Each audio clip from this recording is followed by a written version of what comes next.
Hello everyone, welcome to ChessVisor, your wise choice to improve chess.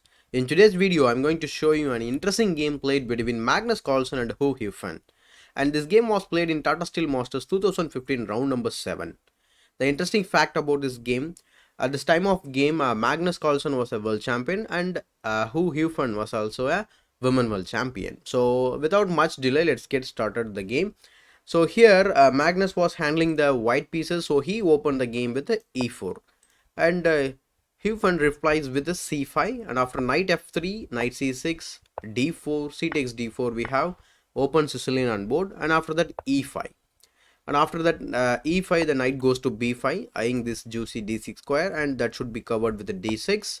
And after pawn to c4, and now comes bishop e7. So the development of knight is delayed for one reason, because Hou Yifan wants to exchange this bad bishop to this good bishop, or the future good bishop, because since the pawn is already fixed on the dot squares, it is wise to exchange this dot square bishop, and that's why she is delaying this development of kingside knight. And after a knight 1 c3 and a6, kicking the knight back, knight goes to a3, the knight is coming back to c2 to support d4. The interesting thing about this position is we have two complete weakness for both sides. The one weakness for black is that d5 square, and similarly d4 square is weakness for our side. So this should be covered enough, so the knight is coming back to c2 to cover that square. And another thing is similarly black cannot do the same for the d5 square. Let's see how the game progresses. So she plays bishop e6 here, and now knight c2. The c4 is covered by the bishop, so no problem. And after bishop to g5, we don't have to capture here, because if you are thinking about capturing and winning a pawn here, you are already lost the game. Now your queen is under attack. You cannot retreat the queen back. So if you step away from the attack, then you are getting actually checkmated.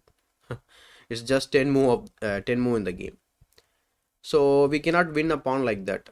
So in case if you are wondering about that move, okay, so then we have bishop e2, and after that she captured the bishop, and Magnus took back with the rook. So rook takes c1, and after knight f6, castles, both sides castles. So after queen to d2, so now already the rooks are connected. So basically Magnus has completed the development, and now he is looking forward for some attacking chances. So she plays queen b6, eyeing this pawn, and this pawn cannot be captured. After rook b1, the queen would be trapped.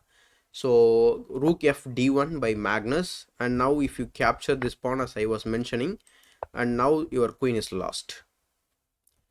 So she plays rook f d8, doing the same, and she x-rays the Magnus's queen.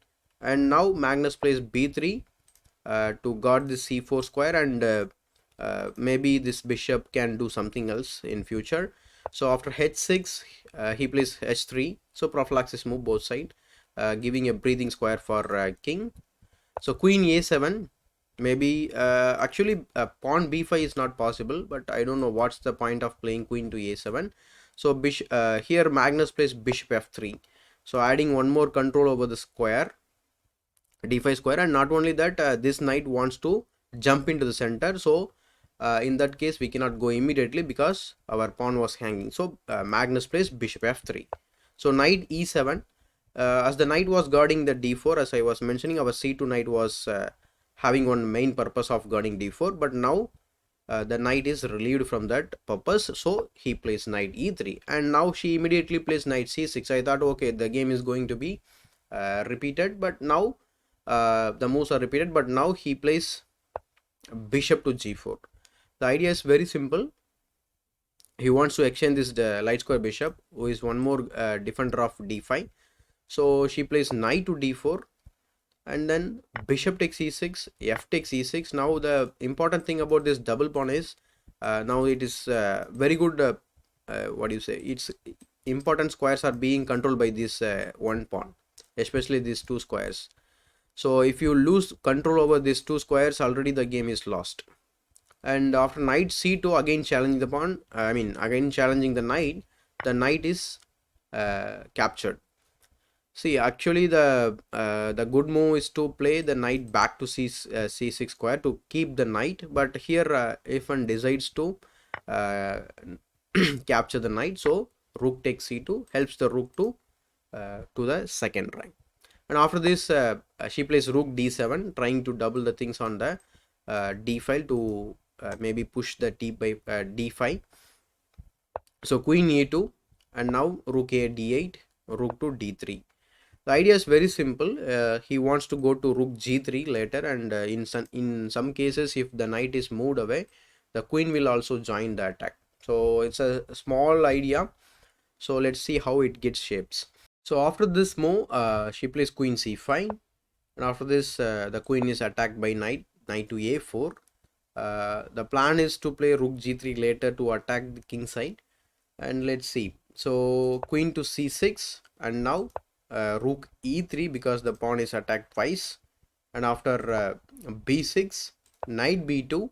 The idea is very simple. The knight is coming back to the natural square c3 to control over this e4 square as well as the d5 square, so that the rook and maybe the queen will be relieved from this purpose of defending the pawn. So rook f7, rook to d2, and now knight d7, and now knight to d3. So knight to d3, and then a5, and knight to b2.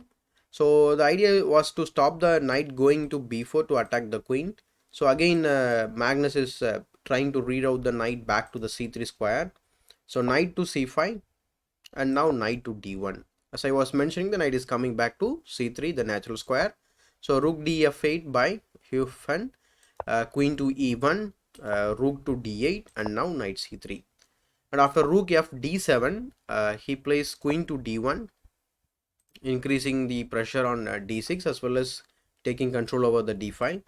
And after knight a6, Magnus plays queen h5, and now he completely shifts his attention to the king side for some attack. So queen h5 followed by rook g3 is an excellent move. So she plays knight c7, and now comes rook g3. Already the pawn is pinned, so the threat is queen takes h6. So she moves the king to h8, and now comes rook d3.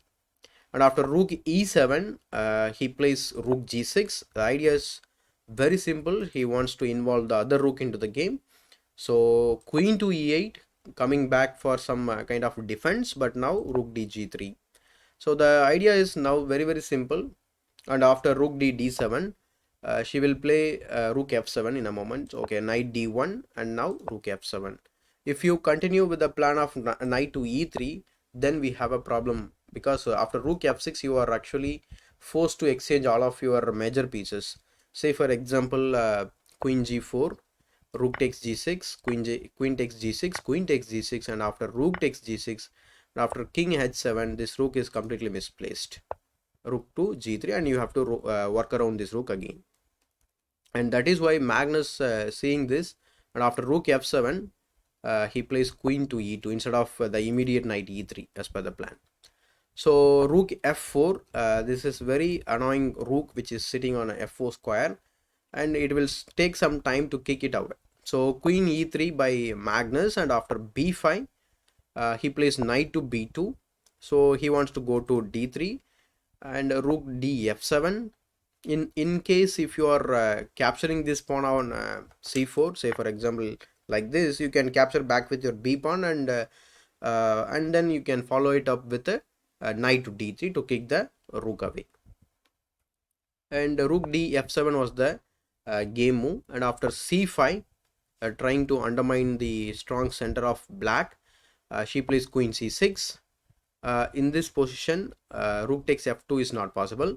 So in case if you are wondering, so knight to d3, kicking the rook as well as attacking this or defending this c5 point. But in this position, Hou Yifan completely ignores the threat and plays pawn to b4. In case in this position, if you are wondering why we cannot take a pawn which is being attacked twice, that's because of following reason. If you take like this, then we have this amazing checkmating pattern. Rook takes h6 check, and after g h6, we have queen takes h6 check, rook h7, and now queen f8 is actually checkmate. Instead of capturing this rook, if you are moving away from the attack, then we can play queen to g5. The attack will continue. Say for example, d takes e5 and after pawn to f3, and now rook e2, but still we are completely winning the game. It's reading around mate in 6 or 7. So going back in the game, she played b4 and now comes queen to e2.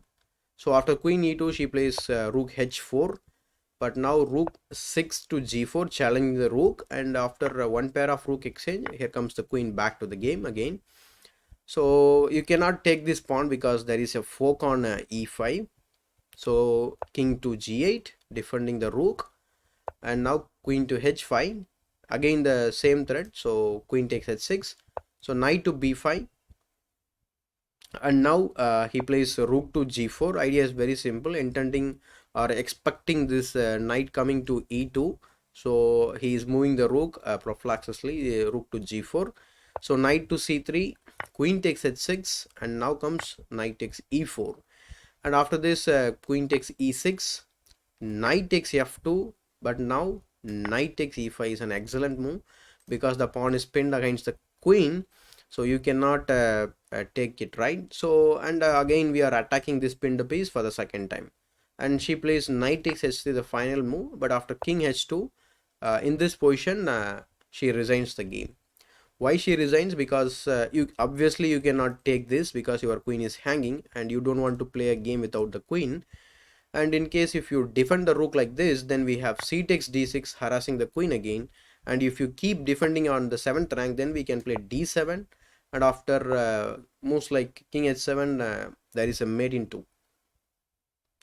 In case in this position, again if you're taking this pawns, sorry, in this position if you're taking this pawn, then again we don't have to take the queen, and after queen takes f7 check, king h7, and now queen takes g7, it's a checkmate. It was an excellent game by Magnus Carlsen, and he completely demonstrated how to use a knight, and yeah, he finally won the game by the resignation. So what do you think about this game? Let me know your ideas, thoughts in the comment section below, and your suggestion is always welcome. You can put it in the comment section, and if you like this video, give it a thumbs up. In case if you have not subscribed to the channel yet, please subscribe to the channel and press the bell icon to get notified for the future videos. As usual, this is Chess Visor, your wise choice to improve your chess.